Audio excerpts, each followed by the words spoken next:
Mars in the seventh house of as I'm doing the seventh house series, I thought in the light that somebody has actually requested this, let's go for it. So Mars in the seventh house. So basically, this is the most beautiful thing about astrology, because when you do astrology and excuse me, you've been through ups and downs of life, you kind of realize that astrology gives you that insight and makes you realize that all planets are your the way your kind of inclinations in life are. Do you know what I mean? So your that's how you tend to deal with life. But once you know more about them, then you can actually just open this amazing path for yourself and be much more aligned. It's almost like you become the driver of your own car of life. That's amazing. So Mars in the seventh house. So Mars, let's go through the indications first. So Mars is, obviously, you know, all the planets have a higher octave and a lower octave that you can work on them.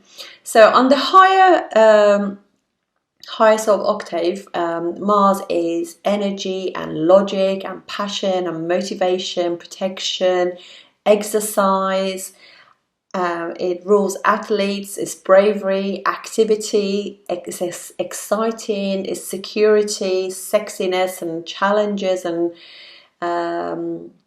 adventure and success, and it's your fight and flight mechanism also. However, on the lower octave is that you're triggered quickly, you're controlling, you want to be dominant, you're aggressive, impulsive, you go for others as though everything is a war, argumentative, rude, restless, accident prone, constantly picking fights for no reason, wants to always be right, and creates an atmosphere wherever they go, falls out with people. Everything is like a war, and just basically wear everybody down by this constant negativity, if you like. So these are the kind of indications, you know. So Mars matures at 27, 28. So most planets, just generally, even if they have given you a lot of grief, they start becoming a little bit more under your control, if you like, as we get older. And so it becomes a bit more rational, and you actually become a little bit more aware that maybe those ways that I was with people, they're not really serving me right. So a really sort of a Mars that has had those tendencies, but has got either in transit or in your own chart has had some help. You can actually look and just think, well, maybe I shouldn't do that again. You know, kind of questions their behaviour a little bit. And they also realise they can cause their own issues, and that can hold them back, particularly not just in relationship, but actually causes massive issues at work, because a boss is going to think, I know he's really good or she's really good, but I just don't want to go through all of those arguments and disagreements all the time. She wears me or he wears me down, you know. So generally speaking, people will just kind of like avoid you, because nobody, unless if there's another person who's got Mars in the seventh house, most people just wouldn't really entertain it, because they just think life is too short. I just want an easy life, peaceful life. I just don't want to entertain it. So seventh house is also the mirror of your first house. It doesn't necessarily mean that your partner is going to be like that. It's like what you attract and what you kind of other people feel that you are like that as well. And obviously seventh house is all different. A seventh house Aries will be different to Mars in the seventh house in Libra will be much more self-sacrificing, much more sort of wanting to get on with others, whereas Mars in Aries, which is like creates this Rushaka yoga as well, where even if they're wrong, they feel they're right, because they just like, it's just so much about like being right, and it's really difficult for these people to actually realize what they're doing, you know. So anyway, let's just see, because obviously it can really take them quite a long time in life to actually realize maybe I'm, you know, I'm kind of like, I'm creating this. And I can always tell if somebody has either Mars in the seventh house or even Mars aspect in the seventh house, just by the comments that people make. People who either working on a seventh house Mars, or, you know, are aware of it and they've suffered the results of it. Or they have got a nice planet aspect in the seventh house or seventh lord, that they're much more gracious in their comments.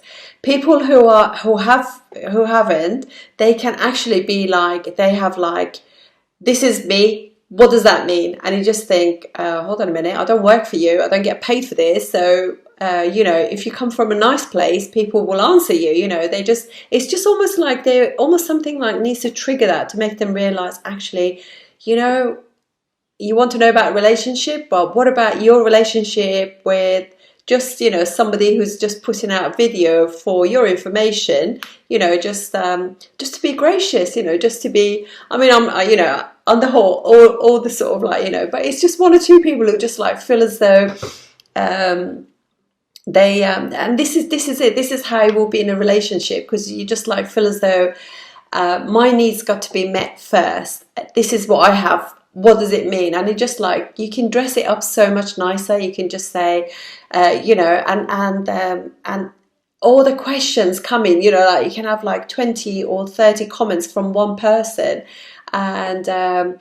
and really they just don't really think that maybe that person who's answering these, you know, they have a life, they need to earn money, they need to pay their bills, but they're just so about themselves. They really kind of, they're too involved in themselves.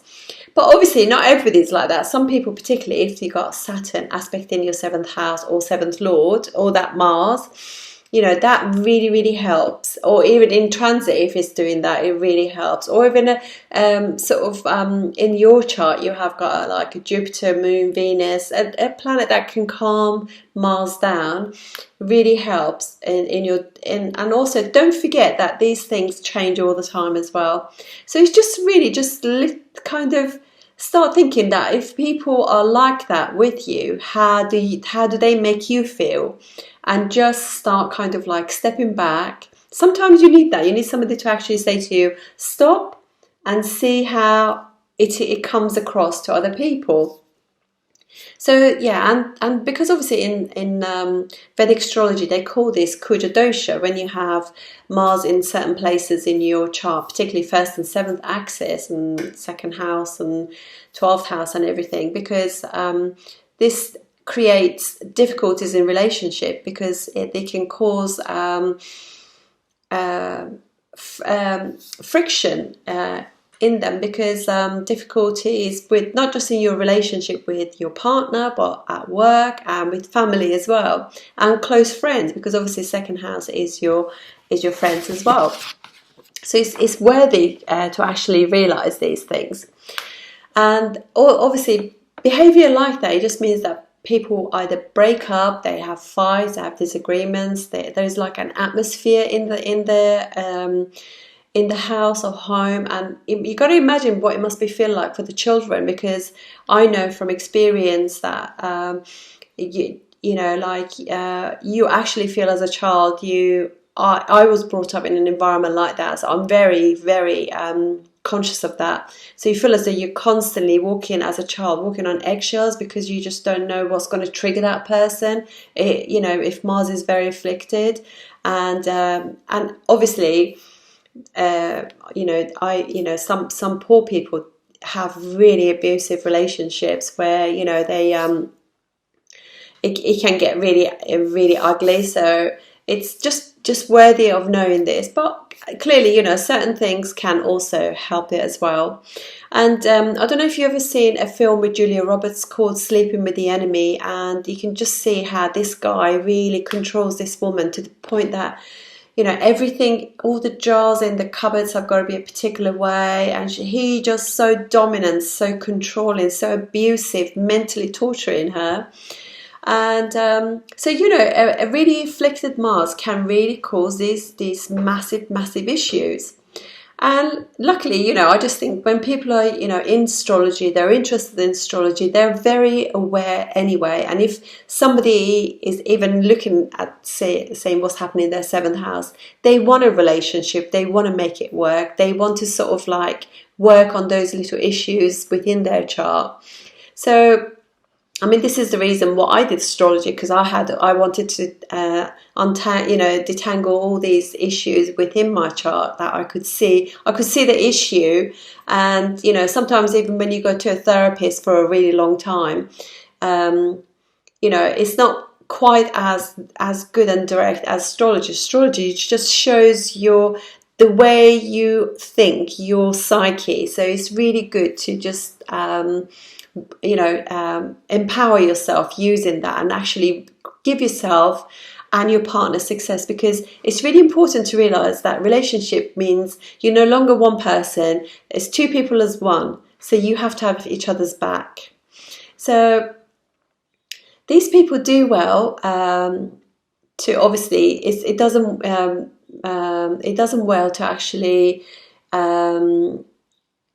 kind of like either be with somebody who's got Kuja dosha because they come from the same place, as I said, or they do well to constantly sort of work on it, you know, be aware of this energy and trying to tame it by pulling the energy back and use it for better things in the chart, if you like. So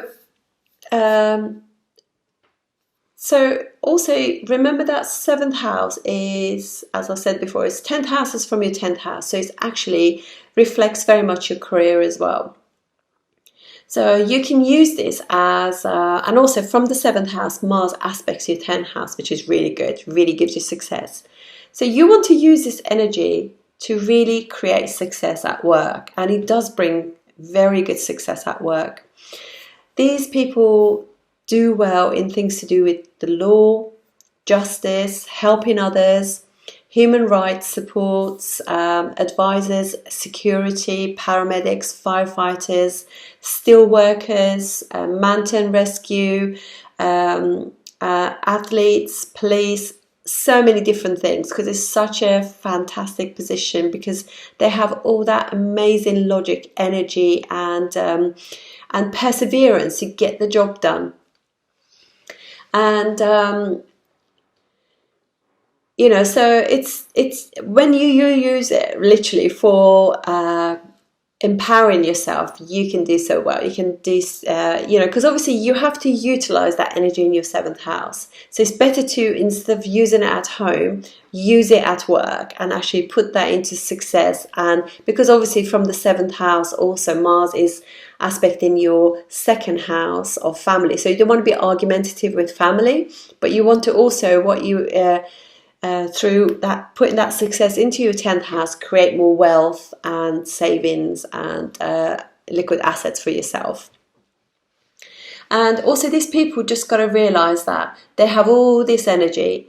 This really does them good to always exercise, whether it's running or some sort of competitive thing, if like rugby or baseball or something like that. It's really good for them to just like be as active as possible.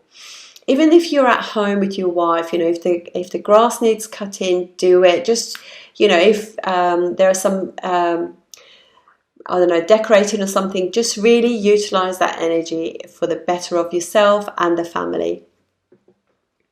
And also, you know, obviously Mars is also an independent planet, so you do really well to give yourself or your partner or both space. Let them do their own thing. Don't always be crowding each other, spending every minute of the relationship together. So it does well to kind of like just have space, headspace as well.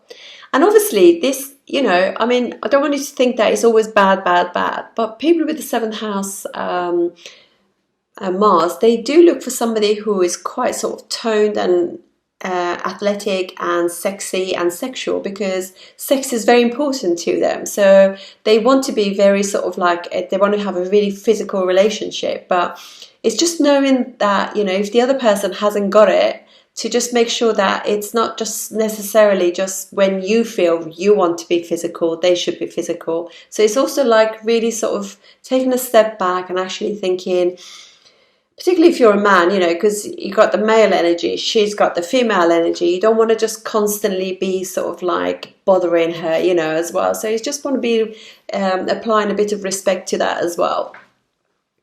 And but so many of very, very successful people in the world of business and entrepreneurs have Mars in the 7th house. So you just want to just make sure that you sort of utilizing that really well. Like Tom Hanks, which comes across as such a sort of like easy, agreeable. He's like that, and I've actually his friends say that he's a real sort of like force to be reckoned with. So you want to make sure you use this in a really good way. And I have friends and relatives and clients who have this, and they you know, where they struggle and everything is because literally you can't, you know, it really is, you just got to just determine whether or not, particularly if you're in your 40s or something, 30s, 40s, you know, don't be stuck on always being right. You know, it doesn't matter who's right. Sometimes just give the platform to somebody else, give the limelight to somebody else. You don't always have to be right. You don't always have to win. This is about relationships, and success of relationship is just to be graceful, like you know, the natural 7th house of the zodiac, and success in relationships is just tapping more into Libra, natural 7th house of the zodiac, where they're happy to share everything with other people, and actually just like they're very loving and respectful to everybody, not just their partner, to everybody, and that kind of creates that amazing success in every area of life. And obviously, you know, there's a lot to be appreciated by the placement too. So I mean, Mars obviously is a very direct planet, which is really good. I think it's always nice because they don't beat about the bush as well. So particularly if the sign is good, where it's dignified, like Mars in Leo, it's very, very sort of dignified. It's friendly with the sun, so it works. It really is. You know, it's they don't want to like they just say it as it is, quite direct. They're not rude or anything, you know, something like that. Obviously in transit, this 7th house Mars can happen to any of us, can cause issues with any of us. Obviously you've got to be aware also, Mars in the 7th can cause accidents. It makes you more accident prone and argumentative, and just impatient with other people as well, and restless. So you want to use that to, I sometimes think when it happens, when I know it's happening, I just think, okay, so it's a really good time to start like getting that exercise routine that I've been rubbish at, you know, get on with that. Yeah, so it does help you out when you need it as well. Certain ascendants can, like Virgo ascendant, obviously Virgo doesn't get on with Mars anyway, and Mars rules Aries, the 8th house. 8th house is divorce and breakups, and so when the 8th house ruler goes into their 7th house, obviously you know that that person will have a break in a relationship. This can happen also with Scorpio, because Scorpio ascendant has Mars as their 6th lord.